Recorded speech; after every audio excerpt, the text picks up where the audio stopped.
أعوذ بالله من الشيطان الرجيم. بسم الله الرحمن الرحيم. السلام علیکم ورحمۃ اللہ وبرکاتہ۔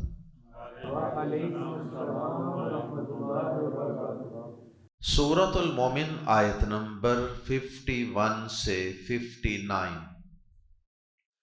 ان الحمد للہ والصلاة والسلام علی رسول اللہ اما بعد۔ اعوذ باللہ السمیع العلیم من الشیطان الرجیم من ہمزہ ونفخہ ونفثہ۔ انا لننصر رسلنا والذین آمنوا فی الحیاة الدنیا ویوم یقوم الاشہاد۔ یوم لا ينفع الظالمین معذرتهم ولهم اللعنة ولهم سوء الدار۔ وَلَقَدْ آتَيْنَا مُوسَى الْهُدَى وَأَوْرَثْنَا بَنِي إِسْرَائِيلَ الْكِتَابَ هُدًى وَذِكْرَى لِأُولِي الْأَلْبَابِ۔ فاصبر ان وعد اللہ حق واستغفر لذنبك وسبح بحمد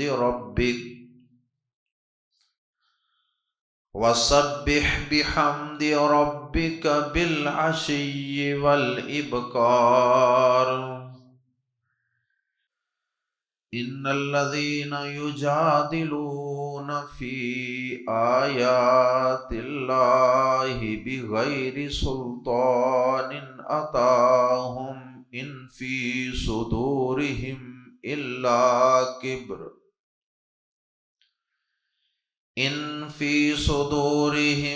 إلا كبر ما هم ببالغيه فاستعذ باللہ انہ هو السمیع البصیر۔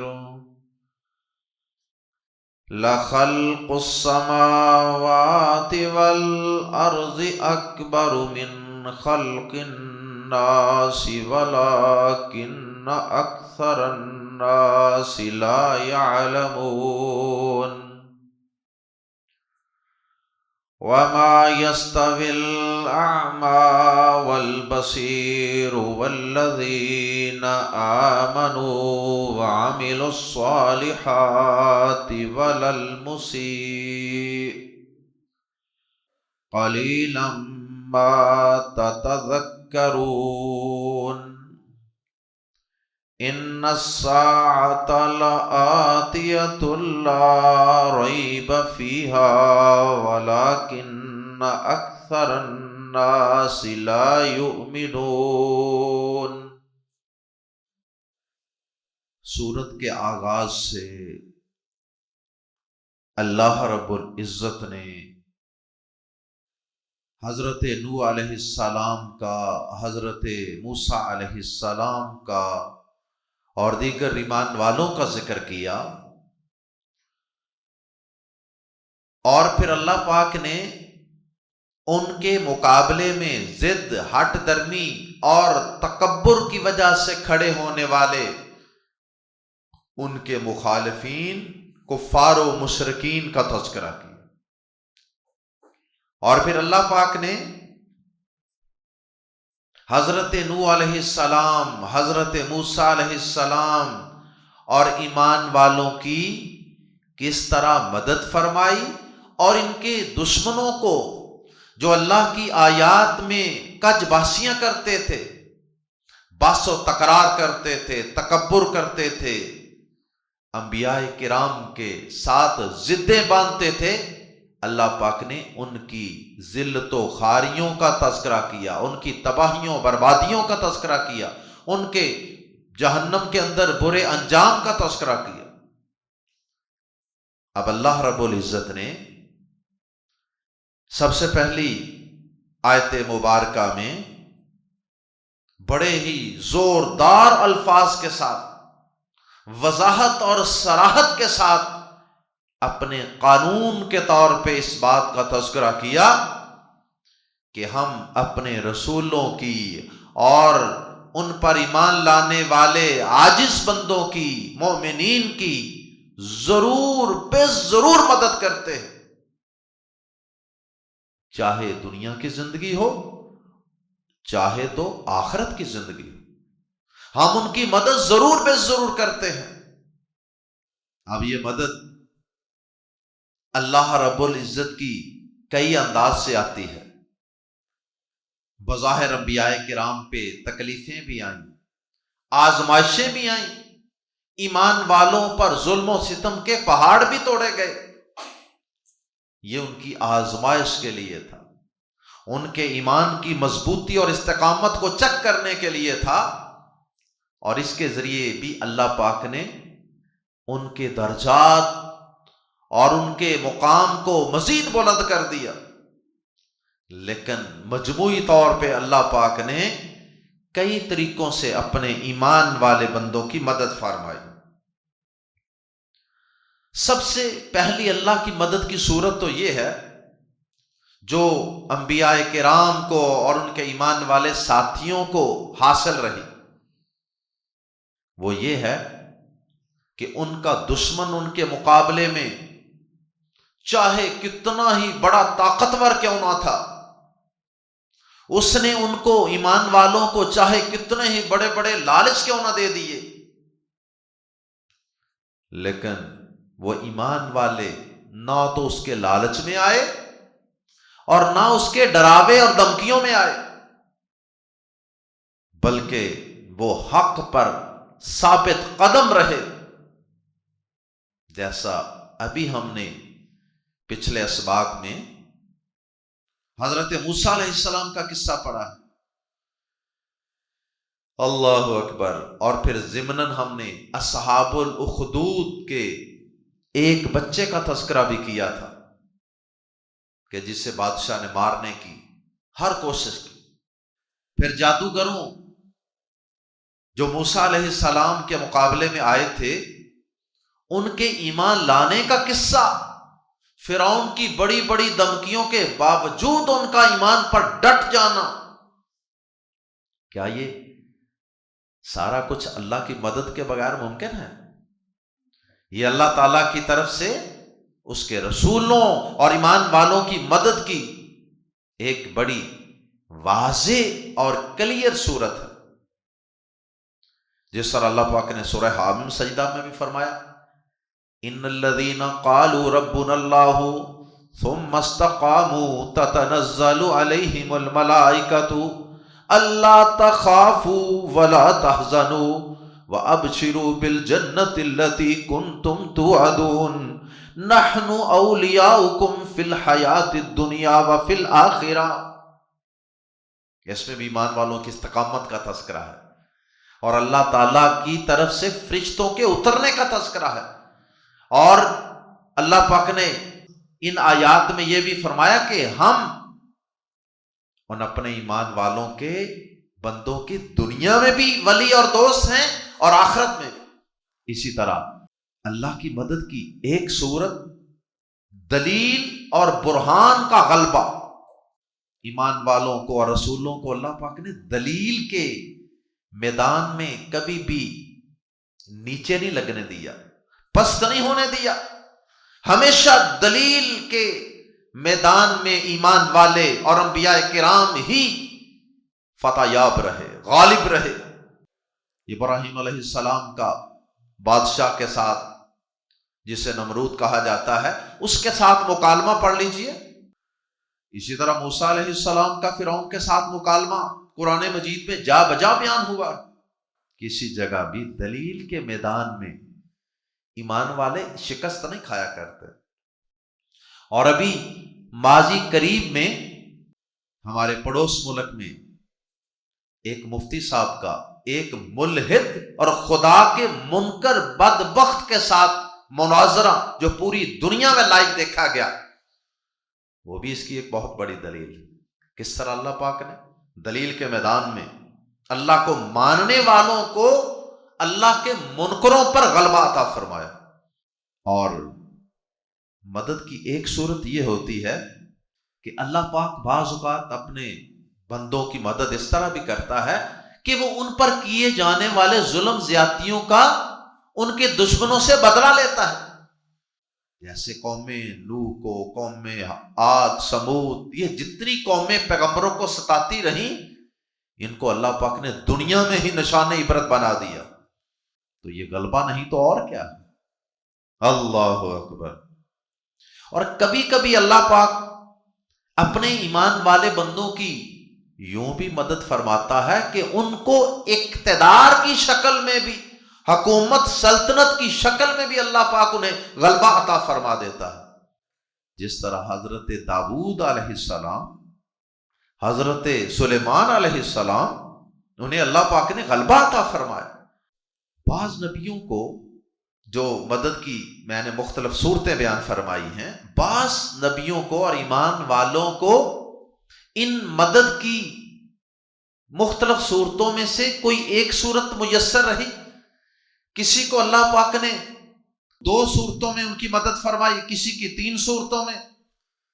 اور ہمارے پیارے نبی جناب محمد الرسول اللہ صلی اللہ علیہ وسلم کی اللہ پاک نے مدد فرمائی تو ان تمام صورتوں کے ساتھ مدد فرمائی۔ ہمارے پیارے نبی صلی اللہ علیہ وسلم اور آپ کے ایمان والے ساتھی صحابہ کرام، وہ ثابت قدمی کے اعتبار سے بھی اللہ کی مدد حاصل کرنے والے تھے، اور دلیل اور برہان کے میدان میں بھی اللہ نے انہیں غلبہ عطا فرمایا اور ان کی مدد فرمائی، اور ان کے دشمنوں کو ذلیل و خوار کر کے بھی اللہ نے ان کی مدد فرمائی، اور پھر ان کو اللہ پاک نے اقتدار اور سلطنت عطا کر کے بھی ان کی مدد فرمائی۔ تو بہرحال اور بھی کئی صورتیں ہیں، میں نے چند صورتیں آپ کے سامنے عرض کی۔ تو اللہ پاک نے سب سے پہلے تو اپنے رسولوں اور ایمان والوں کی دنیا اور آخرت میں مدد کا وعدہ کیا، اور آخرت میں مدد کیا ہوگی کہ ان کے دشمن جہنم میں جائیں گے، ذلیل و خوار ہو رہے ہوں گے، سڑ رہے ہوں گے، اور یہ جنت میں بالا خانوں میں تختوں پر بیٹھ کے جنت کی نعمتوں سے لطف اندوز ہو رہے۔ اس کے بعد اللہ پاک نے آیات زیر تفسیر میں حضرت موسیٰ علیہ السلام کو بطور مثال بیان کر کے پیارے نبی صلی اللہ علیہ وسلم اور آپ کے ایمان والے ساتھیوں صحابہ کرام کو اپنی مدد کے دینے کا اشارہ فرمایا، کیونکہ یہ مکی صورت ہے۔ تو اللہ پاک نے اشارہ کر دیا کہ تم ڈٹے رہو، جمے رہو، صبر کرو، حوصلہ کرو، بس حضرت موسیٰ علیہ السلام کی طرح تمہاری بھی مدد عن قریب ہونے ہی والی ہے۔ اللہ کا وعدہ سچا ہے، اور وہ اللہ کا وعدہ سچا ہو کے رہا۔ مدینہ منورہ میں جا کر اللہ پاک نے پھر اپنی مدد کے سارے وعدے پورے کر دیے، اور پھر اللہ پاک نے نبی صلی اللہ علیہ وسلم کو اور ہر مومن کو اللہ تعالیٰ کا ذکر کرنے کی، تسبیحات کرنے کی، اس کو صبح و شام یاد کرنے کی اور کثرت سے استغفار کرنے کی تلقین فرمائی۔ اور پھر اللہ پاک نے ان لوگوں کا تذکرہ کیا جو لوگ اللہ کی واضح آیات پر ایمان نہیں لاتے، اس کا سبب کیا ہے یہ بھی اللہ نے بیان فرما دیا۔ اور پھر آخر میں اللہ پاک نے قیامت کے قائم ہونے کی چند دلیلیں ذکر فرمائی کہ مرنے کے بعد کا عقیدہ یہ برحق ہے۔ آئیے قرآن مجید کے الفاظ میں پڑھتے ہیں، انا لا ننصر، انا کا معنی بھی بے شک، اور لام زبر لا کا معنی بھی بے شک، یقینا۔ پوری تاکید کے ساتھ نہایت زوردار الفاظ میں کہا انا لننصر، بے شک ہم ضرور مدد کرتے ہیں، اور جمع متکلم کا صیغہ میں مدد کرتا ہوں کے بجائے اپنی عظمت، طاقتوں، قوتوں کے اظہار کے لیے اللہ پاک نے جمع متکلم کا صیغہ استعمال کیا. بے شک یقیناً ہم ضرور مدد کرتے ہیں رسولنا، اپنے رسولوں کی، والذین، اور ان لوگوں کی، آمنوا، جو ایمان لائے، فی الحیات الدنیا، دنیا کی زندگی میں. اور اس کی تفصیل میں آپ کے سامنے عرض کر چکا، اس کی کیا صورتیں ہیں، کئی صورتیں. وَيَوْمَ، اور اس دن بھی، یقوم، جب کھڑے ہوں گے، قائم ہوں گے، کھڑے ہوں گے، الاشہاد، گواہ. یہ یا تو شاہدن کی جمع ہے اشہاد، یا شہید کی جمع ہے. اور اس دن بھی جب گواہ کھڑے ہوں گے، یعنی گواہوں کو پیش کیا جائے گا، یعنی اللہ کی عدالت لگے گی. یوم الاشہاد قیامت کا ایک نام ہے. اور اس کی آگے مزید وضاحت، یوم، جس دن، لا ینفع، فائدہ نہ دے گا، الظالمین، ظالموں کو، معذرتہم، ان کا عذر کرنا، ان کا معذرت پیش کرنا. اللہ اکبر. جس دن ظالموں کو ان کا عذر کرنا کوئی فائدہ نہیں دے گا. ظالمین سے یہاں مراد مشرکین ہیں. وہ بڑے ایکسکیوز کریں گے، بڑے عذر پیش کریں گے، یہ وجہ تھی، یہ وجہ تھی، لیکن ان کی کوئی بھی معذرت اس قابل نہیں ہوگی کہ اس معذرت کو قبول کیا جائے. دنیا کے اندر ایک سمجھدار، سلجھا، معزز آدمی ہوتا ہے، وہ بھی کسی کی معذرت قبول کر لیتا ہے، لیکن اللہ پاک کیوں نہیں کریں گے؟ اس لیے کہ ان کافروں کا عذر اور معذرت، اس میں کوئی جان ہی نہیں ہوگی، یہ کسی کام کا نہیں ہوگا. مثلا قرآن مجید کے اندر سورۃ الانعام میں اللہ پاک نے ایک تو ان کا یہ عذر پیش کیا ہے کہ وہ کہیں گے واللہ ربنا ما کننا مشرکین، اللہ کی قسم، اے ہمارے رب تیری قسم، ہم نے شرک کیا ہی نہیں. اب یہ کیسا عذر ہے جس کو مانا جائے؟ یہ تو جھوٹ بول رہے ہیں نا. اسی طرح وہ اپنی بدعمالیوں کے لیے تقدیر کو بطور عذر پیش کریں، جیسا کہ سورۃ المومنون میں آیت نمبر 106 میں ہے. وہ کہیں گے ربنا غلبت علینا شقوتنا، یا اللہ ہم پر ہماری بدبختی غالب آ گئی، یعنی تقدیر غالب آ گئی. اب تقدیر کا عذر اور جھوٹ کے ساتھ عذر پیش کرنا، ایسے عذر اللہ پاک قبول کریں تو کیسے کریں؟ اس لیے فرمایا کہ اس دن ظالموں کو ان کا عذر کرنا کوئی فائدہ نہیں دے گا. وَلَهُمْ، دو دفعہ یہاں جملوں کے شروع میں آیا ہے، اس لیے اس میں حسر کا، زور کا، ہی کا معنی پیدا ہو گیا. وَلَهُمُ اللَّعْنَةُ، اور انہی کے لیے لعنت ہے. وَلَهُمْ، اور انہی کے لیے سوء الدار، بدترین گھر ہے، اور انہی کے لیے لعنت ہے، اللہ کی رحمت سے دوری ہے، اور انہی کے لیے قیامت کے دن جہنم کی شکل میں بدترین گھر ہے. اللہم لا تجعلنا. وَلَقَدْ، یہاں سے اللہ پاک نے حضرت موسیٰ علیہ السلام کا ذکر کیا کہ کس طرح ہم نے اپنے نبیوں رسولوں کی مدد کی، اس کی ایک مثال پیش کی. اور اس میں پیارے نبی صلی اللہ علیہ وسلم اور آپ کے ایمان والے ساتھیوں کو بھی ان 2-3 آیات میں اپنی مدد کا وعدہ اللہ پاک نے نہایت خفیف انداز سے پیش فرمایا.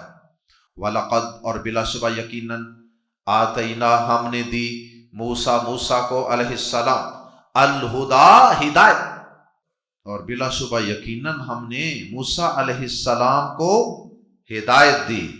کیا مطلب؟ کہ انہیں ایسی کتاب دی جو ذریعہ ہدایت تھی. اور اس کا یہ مطلب یہ ہو سکتا ہے کہ ہم نے موسیٰ علیہ السلام کو سیدھا رستہ دکھایا، اس پہ سیدھے رستے پہ چلایا.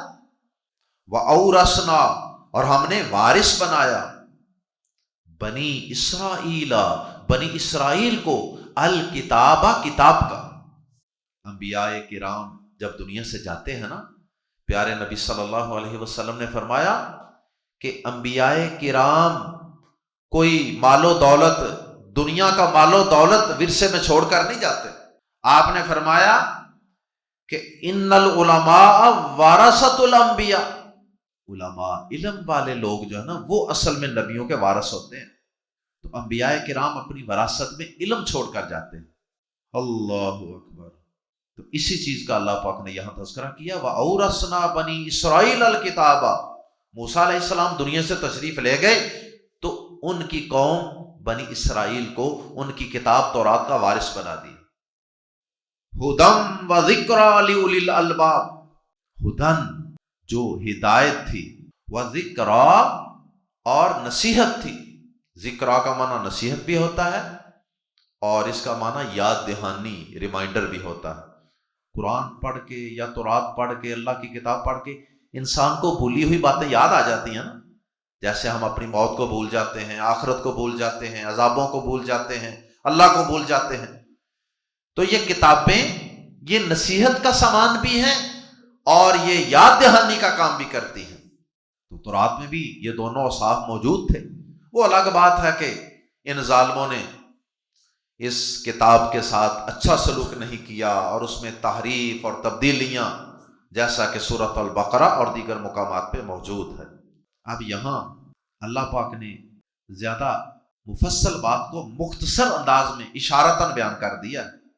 اصل میں اللہ پاک کہنا یہ چاہتے ہیں کہ ہم نے موسیٰ علیہ السلام کو ہدایت دی، کتاب دی، اور پھر ہم نے ان کو ان کے دشمن فرعون پر غلبہ عطا کیا، فرعون کو غرق کیا، اور پھر اس کے بعد بنی اسرائیل کو تورات کا وارث بنا دیا۔ موسیٰ علیہ السلام کی مدد، فرعون کی تباہی کا تذکرہ اشارتاً اللہ پاک نے آیات زیر تفسیر میں بیان کیا، جو خود بخود سمجھ میں آ رہا ہے۔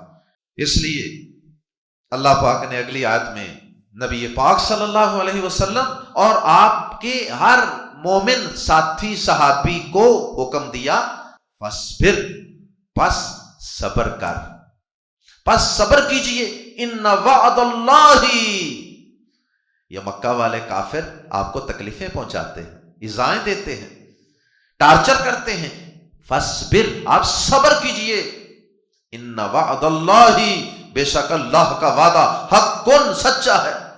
اللہ کا وعدہ کون سا سچا ہے؟ یہاں مراد ہے اللہ کی مدد کا وعدہ۔ آپ صبر کیجئے، ڈٹے رہیے، جمے رہیے، اللہ کی مدد کا وعدہ سچا ہے۔ اور اللہ تعالیٰ نے وقت طے کیے ہوئے تھے، مدینہ منورہ میں جا کر بالکل حالات یکسر بدلنے شروع ہو گئے۔ یہ قرآن مجید کی صداقت و حقانیت کی بھی دلیل ہے کہ اللہ پاک نے جو مکی زندگی میں وعدے فرمائے وہ مدنی زندگی میں پورے ہوئے۔ یہ قرآن مجید کے سچا ہونے کی دلیل ہے۔ واستغفر، اور بخشش طلب کیجئے، لی ذنبک، اپنے گناہ کے لیے۔ استغفر اللہ پڑھیے۔ پیارے نبی صلی اللہ علیہ وسلم کے متعلق صحیح بخاری مسلم میں آتا ہے کہ آپ ایک ایک مجلس میں یا ایک ایک دن میں 70 دفعہ استغفار کرتے، اور بعض احادیث میں ہے کہ 100 دفعہ استغفار کرتے۔ گناہ کرنا استغفار کے لیے ضروری نہیں ہوتا۔ پیارے نبی صلی اللہ علیہ وسلم کے تو اللہ پاک نے اگلے پچھلے سب گناہ ایڈوانس میں ہی معاف کرنے کا اعلان کر دیا۔ آپ نے گناہ نہیں بھی کیے تو ہم نے آپ کو ہمیشہ کے لیے گناہوں سے پاک ہونے کا سرٹیفکیٹ دے دیا۔ اس کے باوجود اللہ پاک نے اپنے نبی کو استغفار کرنے کا حکم دیا، اور استغفار بذات خود ایک عبادت ہے، عاجزی کی علامت ہے۔ بعض اہل علم نے کہا کہ نبی پاک صلی اللہ علیہ وسلم کے ذمے تو گناہ ہی کوئی نہیں تھا، آپ استغفار کرتے تھے یا تو اللہ کا شکر ادا کرنے کے لیے، یا آپ استغفار کرتے تھے تو اس سے آپ کے درجات میں اضافہ ہوتا تھا۔ اور بعض اہل علم نے کہا کہ استغفار ہر ایک کے لیے الگ الگ درجے کا ہوتا ہے۔ امتیوں کے الگ اسباب ہیں استغفار کے، لیکن نبیوں رسولوں کے استغفار کے اسباب الگ ہیں۔ ان کے نبوت اور رسالت کے کام میں اگر کسی جگہ کوئی ہلکی اور خفیف سی بھی کوئی کمی کوتاہی ہوئی بالفرض، یہ بعض علماء کا موقف میں عرض کر رہا، تو اللہ پاک اس استغفار کی وجہ سے ان چیزوں کو انبیاء کرام کے نامہ اعمال سے پاک صاف کر دیتے ہیں۔ بہرحال یہ مختلف موقف ہیں اہل علم نے جو پیش کیے ہیں استغفار کے حوالے سے، نبی پاک صلی اللہ علیہ وسلم کے استغفار کے حوالے سے۔ وَسَبِّحْ، اور تسبیح کیجئے، بِحَمْدِ رَبِّکَ، اپنے رب کی حمد کے ساتھ، اپنے رب کی تعریف کے ساتھ، بِالْعَشِيِّ، دن کے پچھلے پہر، شام کو پچھلا لوڈیلا، والابکار، اور پہلے پہر، کئی جگہوں پہ بکرتم و عشیہ بھی آتا ہے نا، بکرتم پہلے آتا ہے، بالعشی والابکار، دن کے پچھلے پہر اور دن کے پہلے پہر، صبح و شام اپنے رب کی تسبیحات۔ اور پیارے نبی صلی اللہ علیہ وسلم رکوع سجدے میں پڑھتے تھے سبحانک اللہم و بحمدک، اور بعض روایات میں الفاظ ہیں سبحانک اللہم ربنا و بحمدک اللہم اغفر لی، یہ صحیح بخاری میں حدیث۔ تو صبح و شام اس سے مراد نماز بھی ہو سکتی ہے، نماز پڑھیں گے تو اس میں رکوع سجدے میں نبی صلی اللہ علیہ وسلم یہ دعا پڑھتے تھے جو میں نے عرض کی ہے، سبحانک اللہم ربنا و بحمدک اللہم اغفر لی، رکوع میں سجدے میں دونوں میں۔ پیارے نبی صلی اللہ علیہ وسلم کا اپنا فرمان بھی ہے صحیح مسلم میں، آپ نے فرمایا میرے دل پر ہلکا سا پردہ آ جاتا ہے اور میں دن میں 100 مرتبہ اللہ سے استغفار کرتا ہوں۔ اشارہ اس بات کی طرف ہے کہ وہ ہلکا سا پردہ بھی اللہ تعالیٰ پھر اس سے استغفار سے دور کر دیتا۔ بہرحال استغفار کرنا ہے اور تسبیح کرنی ہے اس کی حمد کے ساتھ، اس سے استقامت بھی پیدا ہوگی۔ اس کے بعد رسول اللہ صلی اللہ علیہ وسلم کو تسلی دی کہ یہ جو آپ پر ایمان نہیں لاتے نا اور آپ پہ نازل ہونے والی کتاب کا انکار کرتے ہیں نا، اس میں جھگڑے کرتے ہیں، کج باسیاں کرتے ہیں، تو اس کا سبب یہ نہیں ہے کوئی کہ آپ کی شخصیت اور کردار میں کوئی فرق ہے یا آپ پہ نازل ہونے والی کتاب کی آیات میں کوئی فرق ہے، ان کو سمجھنا مشکل ہے، ان کی سمجھ میں نہیں آتی ہیں، ایسا کچھ نہیں ہے۔ اصل بات، اصل سبب یہ ہے کہ ان کے دماغ کے اندر تکبر کا کیڑا ہے، یہ اپنے آپ کو بڑا سمجھتے ہیں، اپنی برتری قائم رکھنا چاہتے ہیں، اور یہ اس برتری تک کبھی پہنچ بھی نہیں سکے۔ چاہتے ہیں بڑا بننا لیکن بڑے بن بھی نہیں سکیں گے، اور اس بڑے پن تکبر کی وجہ سے اللہ کے آیات کا انکار کرتے ہیں۔ اور سب سے بڑا تکبر بھی نبی پاک صلی اللہ علیہ وسلم نے اسی بات کو کہا نا، الکبر بطر الحق، اصل تکبر حق کو ٹھکرا دینا ہے۔ ان الذین، بے شک وہ لوگ جو یجادلون، جھگڑتے ہیں، فی آیات اللہ، اللہ کی آیات میں، بی غیری، بغیر، سلطان، کسی دلیل کے، اتاہم، جو ان کے پاس آئی ہو، یعنی اللہ کی طرف سے ان کے پاس کوئی دلیل تو ہوتی کوئی نہیں، بس وہ ایویں اللہ کی آیات میں جھگڑتے رہتے ہیں اپنے کسی علم کے بغیر ہی۔ ان نہیں، ان کے بعد جملے میں اللہ آ رہا ہے اس لیے ترجمہ کر رہے ہیں نہیں، ان نہیں، فی صدورہم، ان کے سینوں میں، اللہ کبرن، مگر کبرن کی تنوین کی وجہ سے ترجمہ کر رہے ہیں ایک قسم کی بڑائی نہیں ہے ان کے سینوں میں، ایک طرح کی بڑائی کے سوا کچھ بھی۔ دماغ کے اندر بڑائی کا، کبر کا، بڑے ہونے کا تکبر ہے، یہ خناس ان کے دماغ میں بیٹھا ہوا ہے۔ ماہم، نہیں وہ، بازر بھی، ہرگز، بالغی، پہنچنے والے ہی اس تک، اس کبر، اس بڑائی، اس سٹیٹس تک پہنچ پھر بھی نہیں سکے۔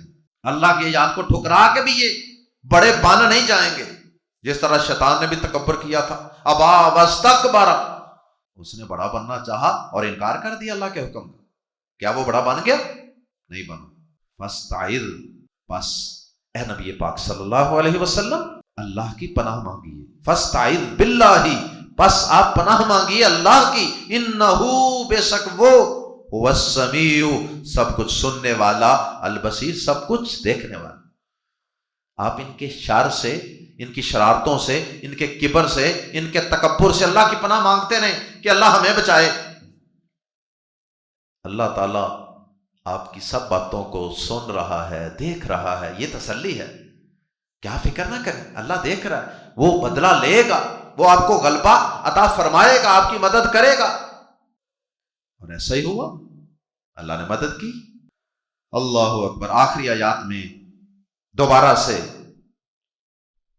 ان بنیادی عقائد کا ذکر شروع کیا جا رہا ہے جن کا کفار انکار کرتے تھے، جن عقائد کے بارے میں کافر کج باسیاں کرتے تھے، جھگڑے کرتے تھے بغیر دلیل کے۔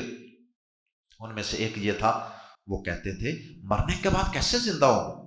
مار کے تو انسان مٹی میں مٹی ہو جاتا ہے، کیسے دوبارہ صحیح سلامت انسان کھڑا ہو جائے گا قبر سے؟ اللہ پاک نے اس کی ایک دلیل تو یہ دی، لَخَلْقُ السَّمَاوَاتِ وَالْأَرْضِ، یقیناً آسمانوں اور زمین کی پیدائش، ان کا پیدا کرنا، اکبرو زیادہ بڑا کام ہے، من سے خلق الناس لوگوں کے پیدا کرنے سے، انہیں پیدا کرنا لوگوں کو پیدا کرنے سے، لوگوں کی تخلیق سے، انسان کو پیدا کرنے سے کہیں زیادہ بڑا پروجیکٹ تھا، بڑا کام تھا۔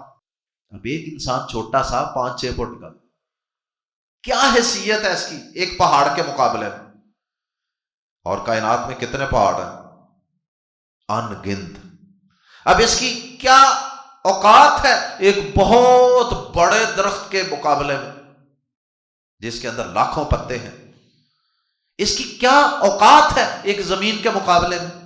اس کی کیا اوقات ہے سورج چاند ستاروں کے مقابلے میں؟ اور اتنی بڑی کہکشائیں، آسمان کی وسعتیں، سورج و زمین سے لاکھوں گنا بڑا ہے۔ اس انسان کی کمزور بے بس نادان کی کیا اوقات ہے؟ تو جس رب کہتا ہے جو میں نے اتنی بڑی کائنات تمہیں بنا کے دکھا دی ہے، ارے ظالم، کیا تجھے دوبارہ پیدا کرنا میرے لیے ان سے بھی زیادہ مشکل ہو گیا؟ اگر میں یہ سارا کچھ کر سکتا ہوں تو میرے لیے تجھے دوبارہ پیدا کرنا کوئی مشکل نہیں ہے، اور پہلی دفعہ بھی تو میں نے تمہیں پیدا کیا۔ وَلَكِنَّ أَكْثَرَ النَّاسِ لَا يَعْلَمُونَ، اور لیکن اکثر لوگ نہیں جانتے، اتنی بڑی حقیقت سے بھی لوگ واقف نہیں ہیں۔ وَمَا يَسْتَوِي الْأَعْمَى، دوسری دلیل قیامت کے قائم ہونے کی، وَمَا يَسْتَوِي، اور نہیں برابر ہوتا، الْأَعْمَى اندھا، وَالْبَصِيرُ اور دیکھنے والا۔ اس بات کو تو ہر شخص مانتا ہے، اندھا اور دیکھنے والا یہ برابر نہیں ہوتے۔ اگر اندھا اور دیکھنے والا برابر نہیں ہوتے تو کیا شرک کرنے والا اور شرک سے بچنے والا یہ برابر ہو جائیں گے؟